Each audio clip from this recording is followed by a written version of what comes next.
আসসালামু আলাইকুম, সবাইকে স্বাগতম বাংলাদেশ ম্যাথ অলিম্পিয়াড ওয়ার্ল্ডের আজকের নতুন ভিডিওতে। আজকে আমরা সেকেন্ডারি ক্যাটাগরির একটি প্রবলেম সলভ করব।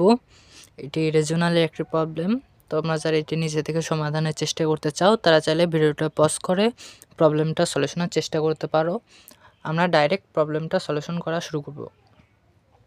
তো প্রথমে প্রশ্ন বলা আছে 1 থেকে 100 এর মধ্যে ব্র্যাকেটে বলা আছে 1 ও 100 সহ এমন যতগুলো কে আছে যাদের সব উৎপাদকের গুণফলকে k⁴ আকারে লেখা যায় তাদের যোগফল নির্ণয় করো। তো চলো এটা সলিউশন করা যাক।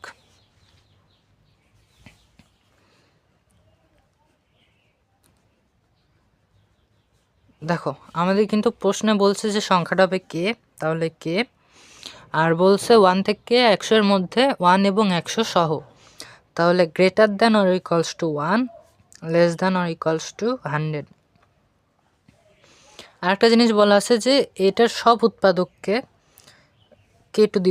উৎপাদকের গুণফলকে k⁴ আকারে লেখা যায়। তো আমরা যদি এটাকে একটু ভাঙাই তাহলে দেখো k⁴কে আমরা লিখতে পারি 4 প্লাস হাফ, এভাবে লিখতে পারি। তাহলে এটাকে এভাবে লেখা যায় না, k⁴ ইন্টু রুটকে, k⁴ রুটকে লেখা যায় একবারে। তাহলে এখান থেকে কি বোঝা যায় যে এটা যে কের যে উৎপাদকটা এটা অবশ্যই একটা পূর্ণবর্গ সংখ্যা হবে। মানে দেখো কের উৎপাদকটা মানে উৎপাদকটা তো রুটকে অবশ্যই, তাহলে কি অবশ্যই একটা পূর্ণবর্গ সংখ্যা হইতে হবে না? না হলে কি কের উৎপাদক কখনো রুট হইতে পারে? কখনোই পারবে না। তাহলে কে অবশ্যই মাস্ট বি এ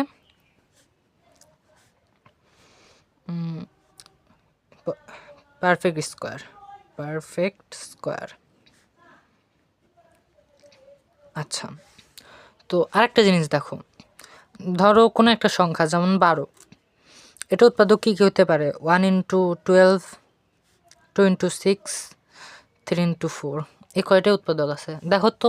আমরা দেখো এখানে জোড়াগুলো আসছে না, 1 এর সাথে 12, 2 এর সাথে 6, 3 এর সাথে 4, এই দুইটা গুণ করলে কি আবার আগের সংখ্যাটাই ফেরত পাই না, 2?